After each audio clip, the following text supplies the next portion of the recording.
Menurut hemat saya, apa yang terjadi terhadap Mas Roy Suryo, Rismo, Dr. Tifa, dan Fadila, ini adalah satu bentuk pembungkaman terhadap suara-suara kritis, dan ini sebenarnya melanggar hukum karena kebebasan orang untuk mengeluarkan pendapat itu dijamin oleh konstitusi.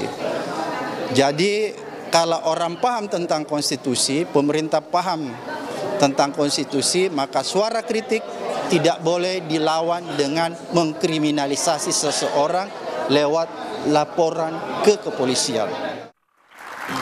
Terima kasih Anda masih bersama kami di Dua Arah. Mas Yakub, apa iya itu pembungkaman suara-suara yang kritis kalau kata Pak Abraham? Saya rasa perlu dibedakan antara suara yang kritis dengan tuduhan-tuduhan yang tidak berdasar ataupun fitnah ya. Karena mungkin bisa kita pahami semua, Pak Jokowi sudah menjabat selama 10 tahun sebelum beliau purna tugas. Selama 10 tahun ini sangat terbuka dengan apapun masukan-masukan, kritik-kritik yang menurut saya pribadi justru sebagian besar banyak yang melewati batas. Yang seharusnya mungkin Pak Jokowi memiliki hak untuk mengadukan atau melaporkan dan sebagainya. Tapi beliau tidak lakukan. Termasuk mengenai ijazah palsu ini. 2023 beliau masih menjabat, semua kalau kita ngomong simpelnya semua masih under his control. Tapi beliau tidak melakukan apapun. Di gugat pun beliau respon dengan menjawab gugatannya. Artinya menghormati proses hukum yang berlaku, gugatan perdata dibalas perdata, gugatan tun dijawab secara tun. Tapi sekarang beliau sudah bukan lagi presiden. Kali ini beda? Kali ini tentunya sangat beda. Beliau bukan lagi presiden, tetapi masih ada aja tuduhan-tuduhan seperti itu. Justru sekarang Pak Jokowi menggunakan haknya sebagai warga sipil biasa. Karena semua orang itu kan equal di hadapan hukum. Ini juga yang paling penting. Bahwa jangan seakan-akan pernah menjabat, seakan-akan berkuasa sehingga haknya lebih rendah dari masyarakat. Kan tidak. Apa karena dia pernah menjabat jadi dia tidak boleh melaporkan kalau ada orang yang melakukan dugaan tindak pidana terhadap dia? Kan itu tidak masuk akal. Itulah kenapa seluruh kritik-kritik yang luas yang membangun itu sangat di-welcome, tapi harus dalam koridor hukum. Oke, harus dalam koridor hukum. Mas Roy rasanya ini kriminalisasi atau enggak? Ya memang hak warga negara Pak Jokowi untuk makanya saya berpesan juga waktu itu. Jadi karena yang kami sampaikan itu adalah telaah ilmiah berdasarkan pengetahuan dan research ya. Maka ini adalah kalau sampai ada yang melakukan kriminalisasi lagi ya ini sangat tidak elok ya gitu. Jadi artinya apa yang disampaikan itu kan semuanya sudah diatur ya. Betul bahwa kalau dikatakan tadi itu jangan-jangan nanti source-nya ngambilnya dari sosmed. Enggak sama sekali. Saya nggak pernah ngambil dari sosmed ya. Kalau tidak dipastikan oleh orangnya. Ketika itu dipastikan bahwa ini asli, bahkan dalam utasnya dia nulis ya. Si Sandi itu, ini saya dapat dari Pak Jokowi langsung. Bah, menariknya ya, ini saya bantu juga. Ketika saya ketemu dengan yang bersangkutan, saya bilang selesai udah ternyata karena dia bilang dapatnya tidak dari Pak Jokowi. Ya udah hati-hati Mas Anda. Oke, nah ini soal ijazah ini apa yang Mas Ilham lihat? Apa bedanya dengan kasus yang tadi sempat disebut sama Mas? Justru saya kemudian ingin mengatakan bahwa KPU memverifikasi berkali-kali bahwa ini ada prinsip kehati-hatian di sini. Misalnya saja ketika tadi Mas Suryo mencontohkan Pak Jaya Saragih ya ketika itu di Simalungun dia bisa jadi bupati, tapi ketika menjadi gubernur KPU melakukan tim verifikasi kembali SMA yang mengeluarkan ijazah yang diserahkan kepada kami untuk Pak Saragih itu ternyata sekolah tadi tidak mengakui, gitu loh. Ya, sekolah tidak mengakui, sehingga kemudian kami mengambil tindakan tegas mengatakan kepada KPU Provinsi Sumatera Utara ketika itu bahwa ini tidak bisa kemudian diloloskan menjadi calon pasangan gubernur di Pilkada 2018 lalu.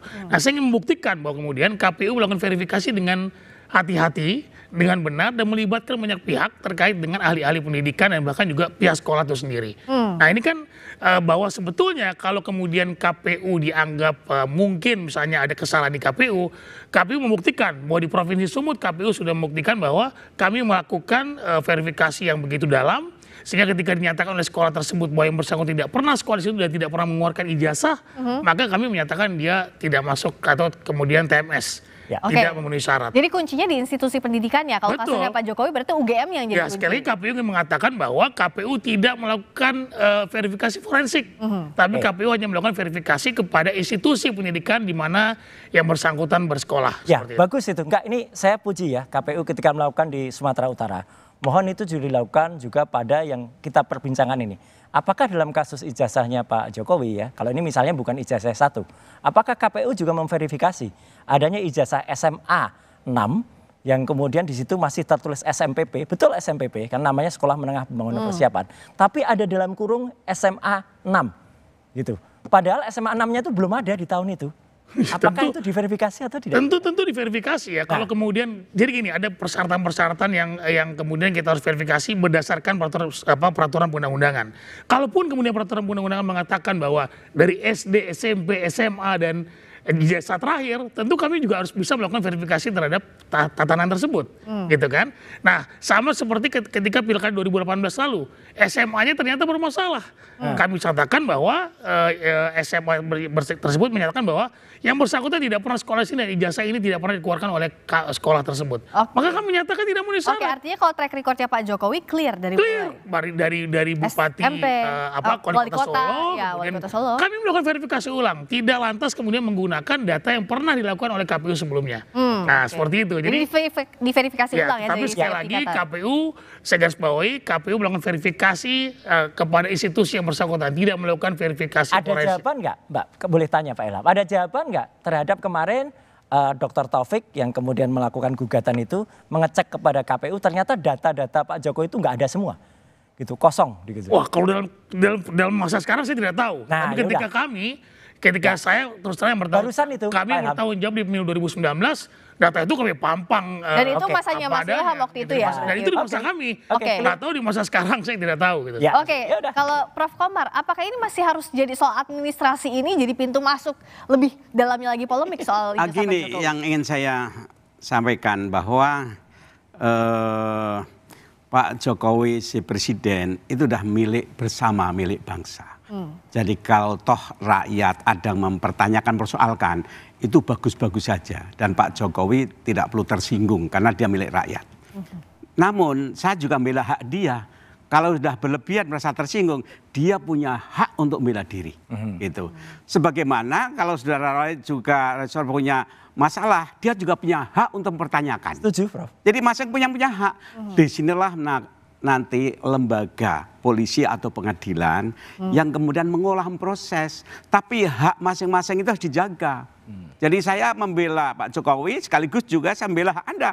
Etika berkomunikasi, bernegara, bermedsos ini yang perlu kita jaga. Sebab sekarang semakin liar, semakin kacau. Jadi menurut Prof akan lebih etis kalau ini memang prosesnya berlangsung hingga ke pengadilan. Sampai Oh iya, bagi saya ini bagus. Dan hati-hati dengan orang-orang yang sengaja mengaco, mengobo-obo, mempermainkan hoak. Karena selalu ada penumpang gelap setiap isu-isu itu. Ini yang perlu ada pendidikan politik bagi rakyat. Oke. Jadi meskipun pasalnya yang jadi persoalan kan pencemaran nama baik dan fitnah, ada atau tidaknya fitnah dan pencemaran nama baik itu harus dibuktikan di pengadilan, begitu ya Prof? Ya. Oke, tepuk tangan untuk Prof. Komarudin tadi. Hak warga negara, Mas Yakub. Artinya ya kalau sekarang Anda siap untuk membongkar buktinya, di depan penyelidik sudah dibuka itu ijazah, semua bukti-bukti yang dipunyai oleh Pak Jokowi. Iya, sudah diberikan. Kemarin juga sudah Pak Jokowi membawa langsung, karena kami juga sudah menduga akan diminta, sudah dibawa langsung ijazah SD, SMP, SMA, hingga kuliah. Semua sudah diperlihatkan secara jelas. Sudah diperlihatkan secara jelas, apa yang jadi masalah lagi, Mas? Agak lucu juga sebenarnya, karena kan baru pelaporan pertama, baru LP, baru di BAP, nggak apa-apa kalau itu untuk, tapi kan petugas yang memeriksa bukan petugas forensik, jadi paling dia hanya melihat semacam wartawan yang di Solo yang ditunjukkan itu, dia tidak bisa memiliki arti apa-apa. Justru yang diperlukan, Mas Yakob kemarin itu kalau saja di situ cukup misalnya diterima, oke cukup ya, tapi kemudian bukti-bukti itu dibawa ke Solo pada hari yang sama, karena pada hari yang sama sebenarnya ada mediasi dan disitulah diperlukan ijazah ditampilkan. Kok malah ditolak yang di Solo? Kenapa Mas? Sayang.